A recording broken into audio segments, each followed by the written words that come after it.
인간과 동물, 우리의 특별한 공생 이야기, 지구별 이웃들. 네, 우리의 소중한 또 다른 이웃입니다. 동물의 이야기 들어보고 함께 살아가는 방법 찾아보는 코너죠. 지구별 이웃들의 프리데코 모아름들이 대표 나오셨습니다. 어서 오세요. 안녕하세요. 모아름들입니다. 네, 다가오는 6월 3일 대한민국의 미래를 결정할 중요한 날이죠. 근데 우리 동물의 미래는 어떨까요? 오늘은 각 후보들의 동물권 공약을 살펴보도록 하겠습니다.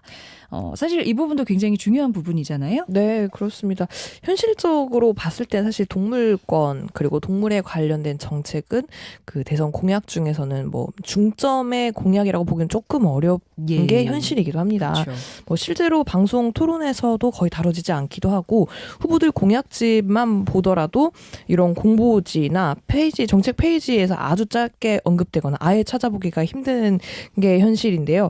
그럼에도 불구하고 대한민국에서 동물 관련된 정책은 아주 중요하게 되고 있습니다. 왜냐하면은 반려동물을 키우는 인구만 해도 이제 1,500만 명 가까이 달하고 있고 또 유기동물 같은 경우는 해마다 10만 마리 가까이 발생하고 있는 만큼 가볍게 넘길 문제가 아니게 되는데요.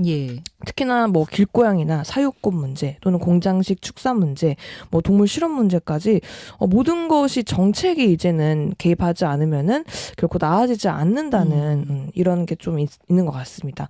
그래서 우리가 동물의 삶 자체가 그냥 동물의 삶에서 끝나는 게 아니라 우리의 일상까지, 인간의 삶까지 좀 연결된 문제라는 점에서 동물에 대한 태도가 앞으로의 다른 뭐 건강권이랄지, 뭐 식량 안보랄지, 생물 다양성이랄지, 기후 위기 대응이랄지 긴밀하게 맞닿아 있어서 조금 자세히 살펴봐야 할 필요가 있을 것 같습니다. 네.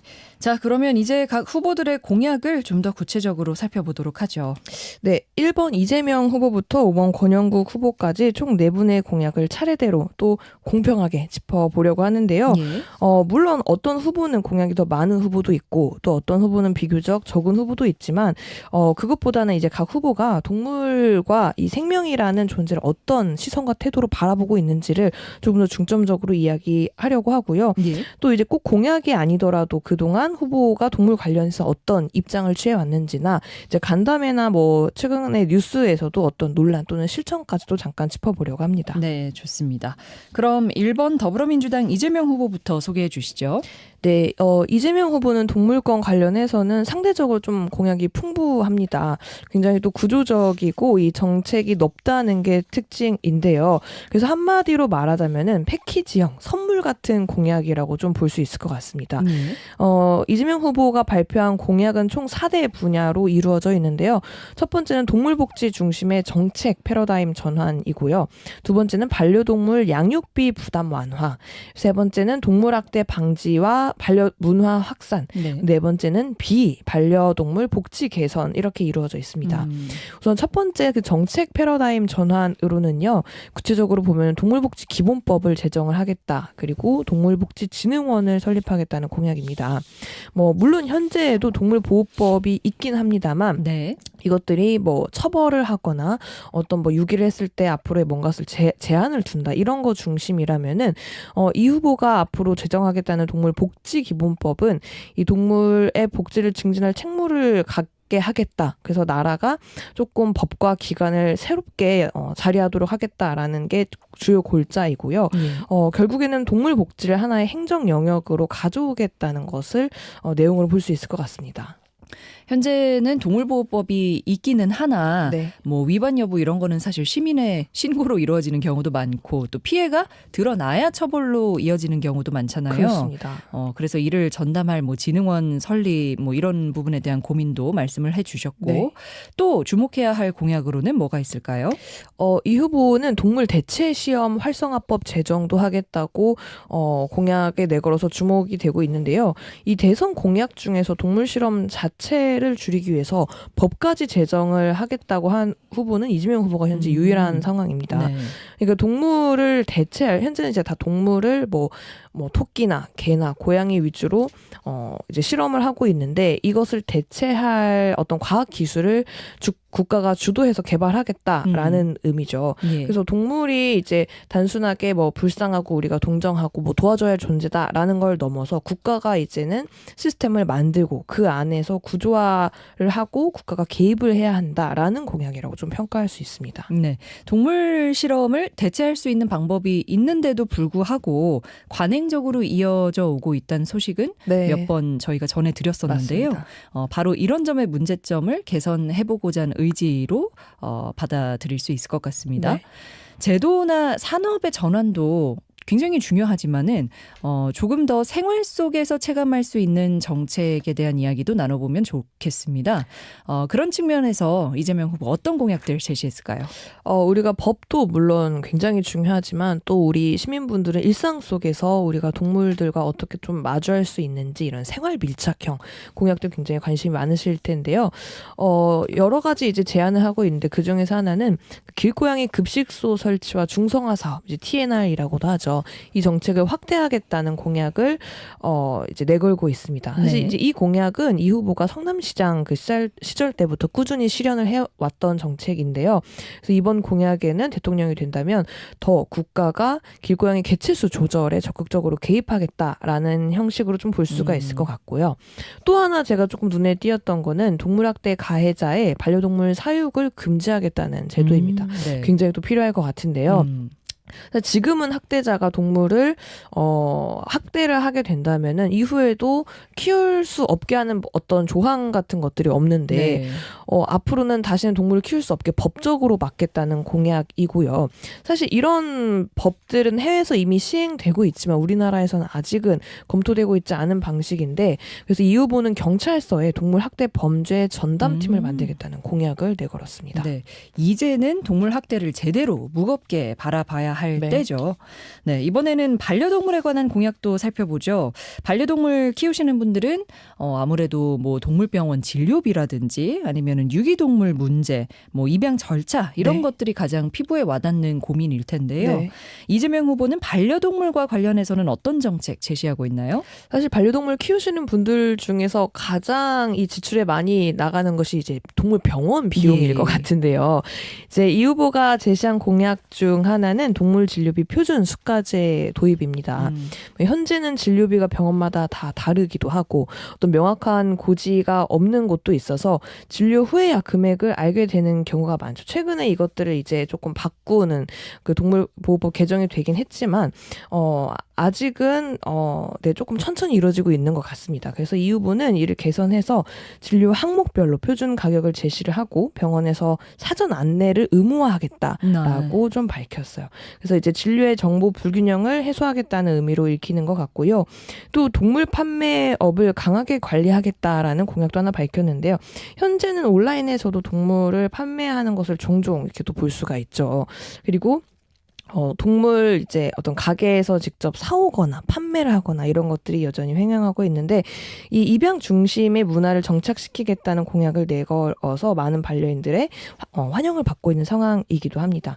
또 더불어서 농장 동물이나 일반 동물원 그리고 레저 동물, 말과 같은 이런 복지를 좀 개선하겠다는 공약도 있고요. 예. 특히나 이제 이 후보가 성남시장 때부터 그 모란 시장의 개시장 철폐에서 굉장히 좀 네, 선도적인 사례를 남겼던 적이 있었는데요. 예. 그래서 이러한 그 경험들을 바탕 삼아서 개시장 철폐나 또는 이런 다양한 공약을 내건 것으로 좀 보이고 있습니다. 예. 종합해 보니까요. 이재명 후보의 동물 공약은 구조적이기도 하고 또 다양하다는 생각도 드는데요. 현실적인 부분이나 우려되는 점도 있을까요? 앞서 말씀드린 동물진료제 표준수가제 같은 경우에는 이제 의료계와 조금 부딪힐 수 있는 문제로 보이고 있어요. 예. 그래서 어떻게 앞으로 조정하고 사회적인 합의를 이끌어낼지 그리고 개시장 철폐 역시도 같은 이제 맥락일 것 같은데 앞으로 어떻게 이거를 조율을 할지가 굉장히 좀 중요할 것 같고요. 또 동물 단체들이 조금 비판하는 것은 반려동물을 위한 공약들은 굉장히 많지만 그것들이 이제 1,500만 명의 표를 얻기 위함이 아니냐. 그 표가 없는 그 외 야생동물이나 또는 야생동물 서식지 문제, 생물 다양성에 대한 언급은 상대적으로 적다는 비판이 있었습니다. 있었습니다. 그래서 이제 다른 생태계나 문화적 변화에 대한 접근이 좀 필요한 상황일 것 같고요. 앞으로도 이제 이 후보가 공약을 실천하기 위해서 그 이후에 어떤 재정 확보나 실행력 그리고 균형감에 대해서는 더 많은 설명이 필요할 것 같습니다. 네. 자, 이재명 후보의 공약들 살펴봤고요. 이번에는 2번 국민의힘 김문수 후보 동물권 공약 살펴보겠습니다. 김 후보는 어떤 공약 제시했나요? 김문수 후보는 이재명 후보와는 조금 결이 다른데요. 예. 이재명 후보가 제도와 시스템, 구조 이런 키워드를 강조했다면은 김문수 후보는 생활 속에서 실현 가능한 작은 보호나 돌봄, 생명 존중 이런 키워드에 초점을 맞추고 있습니다. 예. 그래서 공약들을 보면 대부분이 반려동물 중심인데요. 반려동물과 함께 살아가는 사람들 그리고 함께 살지 않는 사람들 간의 갈등까지도 고려한 생활 밀착형 공약이라고 볼 수 있을 것 같습니다. 예. 예를 들면 이 후보와 좀 비슷한데 동물병원이 제공하는 의료 서비스 항목을 표준화하고 진료비를 온라인에까지 게시하겠다. 이것을 의무화하겠다라는 내용이 있고요. 그리고 반려동물을 잃은 사람들을 위한 펜로스 증후군이라고 하죠. 네. 이 증후군 심리치료비 지원을 하겠다는 공약, 그리고 공공장례시설 신설도 함께 포함이 되었습니다. 현재는 이제 장례시설을 가면은 보통 개인의 사비로 처리를 하곤 하는데 이것까지 국가가 좀 맡아서 하겠다라는 걸로 익힐 수 있을 것 같고요. 전반적으로는 이 공약들이 대부분 돌봄과 정서적인 이별의 과정까지 책임을 지겠다라고 볼 수 있을 것 같습니다. 반려인들이 이용할 수 있는 어떤 생활 공간이나 공공시설 확대도 약속했다고요? 네, 그렇습니다. 김 후보는 펫카페나 그리고 펫파크 같은 공간을 지자체 차원에서 확대 조성하겠다고 했는데요. 장기 외출이 필요한 보호자를 위해서 여행이나 이런 경우를 대비해 공공 위탁소 운영을 조금 더 확대하겠다고 밝혔습니다. 현재도 있기는 하지만 굉장히 제한적이라서 사용할 수 있는 인원이 좀 많이 적은데요. 확대하겠다는 계획과 함께 저소득층도 이러한 서비스를 쉽게 이용할 수 있도록 지원도 하겠다는 공약도 내세웠습니다. 예. 그리고 현재 이제 반려동물과 함께 사는 사람들을 위해서 반려동물 그 등록 방식도 바꾸겠다고 했는데 지금처럼 칩 삽입이 아니라 뭐 비문, 코 주름이라고 하죠. 비문 인식이나 안면 인식 같은 생체 정보까지 확대하겠다는 내용이 밝혀졌고요. 사실은 이제 비문 인식 역시 이번에 동물보호법이 개정이 되면서 비문이나 안면 인식으로 바뀐 것을 시행을 하게 됐긴 했지만 여전히 많은 국민들이 모르고 있어서 이것을 전면 적용하려는 공약으로 좀 볼 수 있을 것 같습니다. 그리고 또 한 가지 재미있는 아이디어가 있었는데 반려견 목줄을 잠시 걸 수 있는 공공 거치대 설치처럼 소소하지만 실용적인 아이디어들도 있었습니다. 네, 정말 생활 속 반려동물 정책이라고 볼 네. 수 있겠네요. 이 외에 또 어떤 부분들 언급됐을까요? 김문수 후보는 반려동물을 키우지 않는 사람들에게는 사실 반려동물이 조금 위험해 보이거나 조금 낯설 수도 있는데 이런 갈등을 줄이는 정책도 집중을 했는데요. 네. 대표적으로는 맹견 사육 허가제 입니다. 현재는 이제 맹견을 소유한 사람들은 그냥 누구나 소유할 수 있고 신고를 하면 되지만 앞으로는 자격을 조금 제한을 해서 허가를 받아야만 키울 수 있는 이런 사육 허가제 그리고 맹견들은 입마개를 착용해야 되는 것을 의무화하겠다라는 공약 역시 내걸었습니다. 지금도 교육을 거쳐야만 하고 그 이후에는 입마개 착용이 의무화돼 있지 않나요? 그런 것으로 알고 있는데. 네. 그런데 이제 몇몇 그 맹견들을 키우는데 허가를 받아야 하는 것을 이제 의무화시키겠다는 네. 공약. 허가는 좀 더 높은 차원이기는 한 것 같아요. 네, 예. 이제 신고는 누구나 소유할 수 있지만 어떤 교육을 받고 나서 이게 당연히 키울 수 있는 거랑 달리 허가제는 국가에서 이거를 오케이를 해야지만이 이제 키울 수 있는 것으로 조금 다른 신고제와 허가 좀 다르다고 볼 수 있을 것 같고요. 강화하겠다는 거죠. 네, 맞습니다. 그리고 이제 입마개를 좀 의무화하겠다라는 공약이 있고 또 산업적으로도 이것을 풀어내겠다라는 의지가 보이는데요. 펫푸드나 강아지들의 미용 그리고 뭐 장례식, 의약품 이런 산업에 대해서 연구 개발과 수출을 지원하겠다. 그리고 반려동물의 날까지 따로 제정하겠다는 것을 언급을 하면서 전반적으로 경제적 파급력을 갖춘 산업을 육성하겠다는 의지가 돋보입니다. 예. 그럼 동물복지 정책은 이렇게 반려동물에 한정한 게 끝인가요? 네, 그래서 이제 이것이 강점이기도 하지만 네. 또 가장 큰 한계이기도 하는데요. 앞서 말씀드린 것처럼 뭐 유기동물이나 야생동물, 실험동물 여러 가지 이슈가 존재하고 있는데 김 후보 공약에는 우선 단 하나 반려동물만 존재하고 있습니다. 예. 그래서 뭐 농장동물이랄지 생태계 차원의 보호 문제는 언급되지 않아서 동물을 기르는 사람을 위한 정책에 가깝다는 동물단체들의 비판 역시 이어지고 있습니다. 그러니까 동물 복지라는 개념의 범위를 너무 제한적으로 보고 있다라는 비판이 있다는 거군요. 예. 그러고 보니 반려동물 관련해서 제시한 정책들도 이제 사람을 더 편하게 만드는 것들이기는 하네요. 그렇습니다. 예. 김문수 후보의 동물 정책까지 살펴봤고요. 그러면 이제 4번 개혁신당 이준석 후보로 넘어가 보겠습니다. 이준석 후보의 동물 관련 공약 어떤 게 제시됐나요? 네, 이준석 후보는 이번 대선에서 동물과 관련된 공약을 상대적으로 좀 적게 제시한 후보입니다.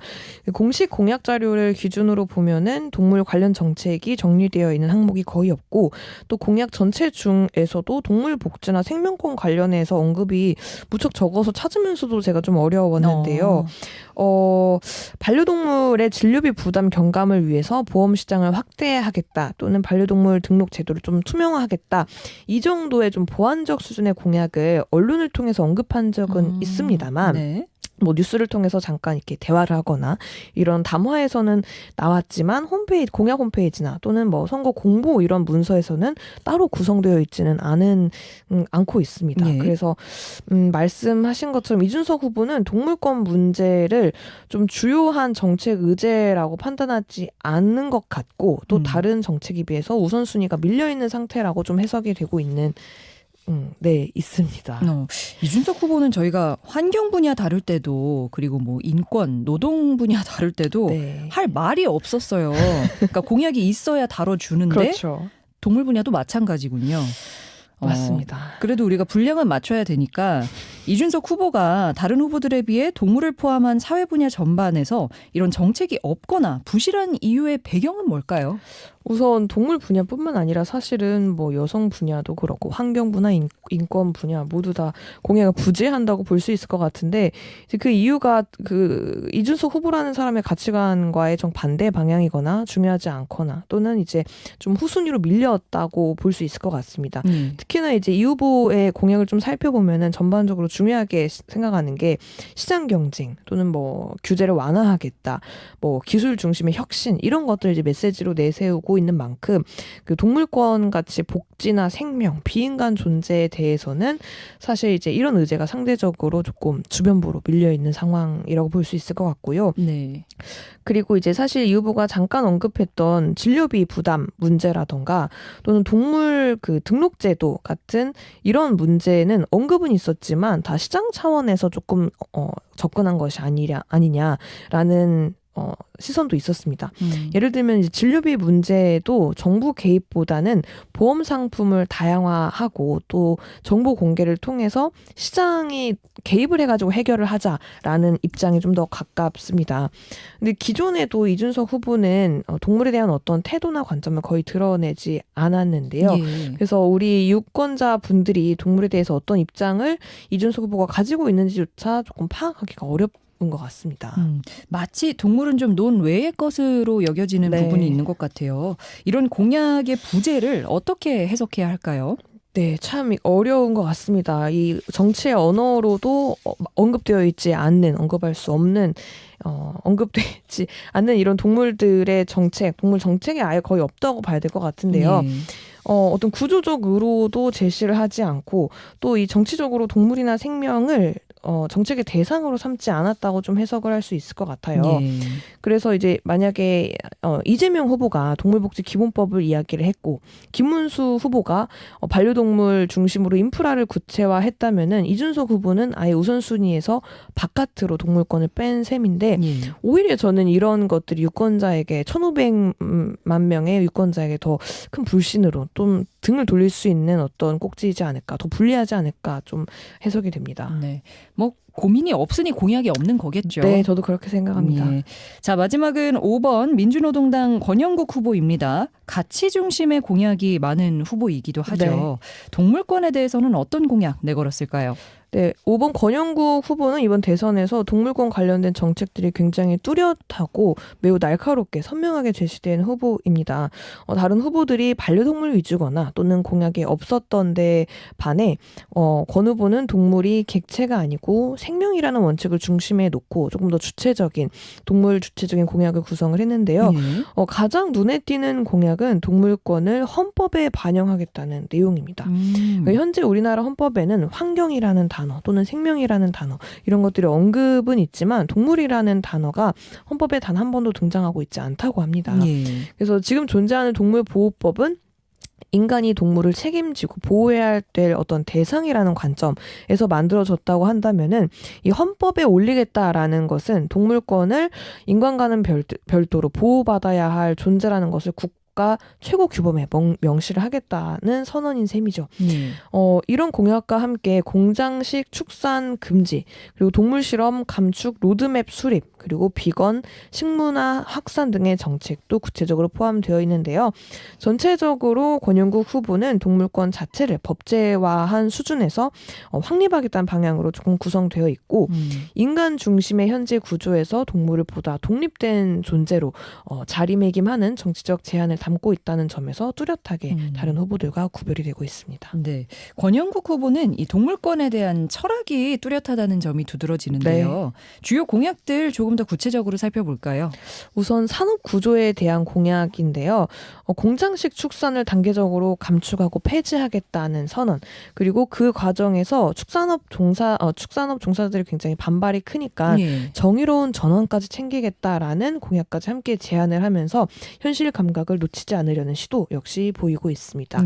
여기서 이제 제가 말한 정의로운 전환이라는 것은 축산업을 줄여가더라도 그 산업에 지금 일하고 있는 사람들 사실 생계잖아요. 먹고 사는 것이기 때문에 일자리를 국가가 책임지고 새로운 방식으로 전환하고 지원해주겠다는 계획을 의미를 하고요. 또 펫숍이나 대형마트에서 동물 유통을 금지시키겠다. 그리고 동물 공장, 그러니까 이제 개농장을 다 폐지를 하겠다. 그리고 사육곰 산업 역시 폐지를 하겠다. 이런 것들 전부 정부가 매입을 하겠다는 공약 역시 내세웠습니다. 그리고 또 주목할 만한 점은 동물원이나 수족관을 국립공원과 연계를 해서 그 외국에 있는 자유로운 동물원인 생추어리 그리고 동물 돌봄센터로 전환하겠다는 공약도 있습니다.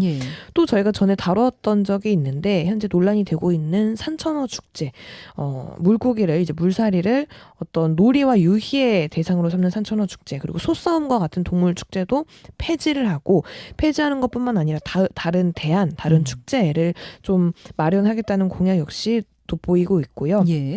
또 예방적 살처분 금지와 접종 위주의 감염병 예방체계 전환 공약 역시도 돋보입니다. 사실 권영국 후보 같은 경우에는 동물 공약을 따로 정리한 또 홈페이지가 있었어요. 그래서 이걸 한눈에 좀 찾아보실 수가 있을 것 같습니다. 동물권을 위해서 싸우는 여러 시민단체들의 요구가 거의 다 반영되는 모습이라고 볼 수 있을 것 같아요. 또 야생동물이나 해양동물 같은 비반려생물까지 공약에 포함시키는 후보는 권영국 후보가 유일하다고요? 네, 그렇습니다. 우선 새만금이나 가덕도 그리고 제주 제2공항, 설악산 케이블카 같은 대형 개발 사업이 야생동물 서식지를 현재 파괴하고 있잖아요. 그래서 이제 이런 난개발을 중단을 하고 서식지를 보호하겠다라는 입장을 분명히 밝혔고요. 그리고 또 육상생물에 대해서는 로드킬 다발 구간에 방제시설 설치를 의무화하겠다. 그리고 조류 충돌을 막기 위해서 건물 유리창이나 방음벽에 스티커 부착을 의무화하겠다라는 공약들도 있습니다. 또 뿐만 아니라 고란이나 멧돼지와 같은 야생동물에 대해서는 무분별한 사살을 금지하고 피해 보상 체계, 이제 농가들의 피해 보상으로 전환하겠다는 내용도 포함되어 있고요. 또 해양동물 같은 경우에는 낙동강, 금강, 영산강, 한강 등 4대강에 설치되어 있는 보를 철거하겠다는 공약과 함께 현재 어업이 바다까지 그물을 질질 끌어서 여러 생명들을 파괴하는, 혼액하는 이런 저인망 어업을 하고 있는 것을 축소하고 혼액을 방지하기 위한 혼액 방지용 그물을 의무화하겠다는 공약. 또 상갱이와 남방 큰 돌고래 전에 한번 저희가 다뤘었는데요. 이런 보호구역은 지역을 확대하겠다 이런 공약 그리고 해양 생태계 보호를 위한 구체적인 방안도 포함되어 있습니다. 특히나 권 후보는 모든 고래를 보호종으로 지정하겠다는 공약이 있는데요. 현재는 몇몇 고래만 보호종이어서 사람들이 좀 헷갈려서 무분별하게 좀 살해를 하고 있는데 모든 고래를 보호종으로 지정하겠다. 그리고 혼액된 고래를 먹거나 유통하는 것을 전면 금지하겠다는 내용까지 굉장히 공약이 많습니다. 아니 이 분야에 대한 공약이 정말 촘촘하기는 네, 하네요. 거의 전문가 수준이에요. 그러니까요. 오랜 고민이 담겨 있다는 거는 확실하고 또 이 인간 중심 사회에서 비인간 동물의 권리와 보호를 네. 실현하자는 그 철학은 알겠습니다만 네. 제시된 정책의 실현 가능성에 대해서는 우려의 목소리도 나오고 있다고요? 네, 그렇습니다. 이 권 후보 공약에 실제로 이것이 이렇게 많은데 그리고 사실 굉장한 또 반발까지 우려가 되는데 실제로 실행 가능한지에 대한 의문도 같이 제기가 되고 있는데요. 예. 뭐 앞서서 공약의 내용 공장식 축산 폐지, 뭐 동물 유통 금지, 뭐 헌법에 동물을 포함시키는 것, 그리고 뭐 법률이나 산업 행정 구조를 모두 뒤흔드는 수준의 공약이기 때문에 사실 실행까지는 사회적인 합의는 물론이고 예산 그리고 제도까지 넘어야 할 문턱이 매우 높다고 판단이 되고 있습니다. 예. 그리고 이제 사육곰 산업 폐지처럼 기존의 산업 구조를 바꾸자는 공약이 많지만 이것은 그냥 앞으로 바꿉시다 땅땅땅 한 번에 바꿀 수 있는 것이 아니라 관련된 재정 계획이나 입법이나 이런 로드맵이 구체적으로 제시되지 않은 점 역시 현실성을 낮춘 요소로 평가되고 있습니다. 네. 또 하나 중요한 점은 이렇게 철학이 또 선명하고 뚜렷할수록 정치적 지지 기반이 좁아질 수 있다는 것도 현실적인 어려움인데요. 예. 동물권에 공감하는 유권자는 분명 1,500만 명 이상으로 늘고 있지만 이것에 반대되는 또 어떤 이익이 복잡하게 얽힌 사람들도 여전히 많다 보니까 여전히 사회가 축산업 보호나 또는 전통시장, 뭐 축제 구조를 유지하는 흐름 역시도 존재할 수밖에 없거든요. 예. 그래서 앞으로 이런 것들이 당장 실현되기 위해서는 어떤 것을 조금 조율해야 될지에 대한 숙제도 있을 것 같습니다. 알겠습니다. 이렇게 후보 4명의 공약 살펴봤는데요. 네 후보의 공약을 좀 전체적으로 봤을 때 이번 대선에서 동물에 대한 시선 어떻게 드러나고 있다고 정리해 볼 수 있을까요? 네, 우선 이재명 후보는 국가의 책임과 제도화를 좀 강조했다고 볼 수 있을 것 같고요. 김문수 후보는 개개인의 어떤 실용적인 생활, 복지에 대해서 집중을 했죠. 그리고 이준석 후보는 사실상 어떤 공약이 부재하다 보니까 침묵했다고 좀 익힐 수 있을 것 같고 권영구 후보는 정치 담론 안에 동물권이라는 철학을 집어넣으면서 주체화시킨 것을 볼 수 있습니다. 네. 어떻게 보면은 4명이 다 다른 색깔이 다른 4인 4색의 공약을 확인할 수 있는데 그렇지만 전반적으로는 아직까지 동물이 정치 안에서 객체로 머무르는 수준 이 조금 더 드러나는 것 같습니다. 다만 희망적인 것은 일부 후보들이 동물의 법적 지위나 산업 구조, 어떤 생태계 공약까지 연결지으려는 시도를 했다는 지점인데요. 예. 앞으로 한국 사회가 이제 동물이 정책이 대상이 될 수 있다는 인식을 조금씩 갖기 시작하지 않았나라는 신호로 익힐 수 있을 것 같은데 이번 선거 동물과 인간의 관계가 어디쯤 와 있는지 비춰보는 거울처럼 볼 수도 있을 것 같습니다. 6월 3일 우리가 어떤 후보에 투표를 해야 할지 이 한 표가 한 생명을 그리고 이 세상을 바꿀 수 있다는 점을 꼭 기억하고 투표를 꼭 해주셨으면 좋겠습니다. 네. 저희가 선거철 때마다 어떤 해묵은 국책 사업이나 뭐 경제, 안보, 정치 이런 분야가 줄을 이어서 논의가 되곤 하잖아요. 네. 그러다 보면은 상당히 중요한 가치이지만 이 논의의 장에선 지워지고 많은 의제들이 맞습니다. 많습니다. 지구별 라디오에서는 이런 가치에 집중을 하고자 했고요. 지난번 기후 환경 그리고 인권 분야에 이어서 오늘은 대선 후보들의 동물권, 동물 복지 분야 공약을 중심으로 이야기 나눠봤습니다. 네, 아름드리님 다음 주에 다시 인사드리도록 할게요. 오늘 내용 고맙습니다. 감사합니다.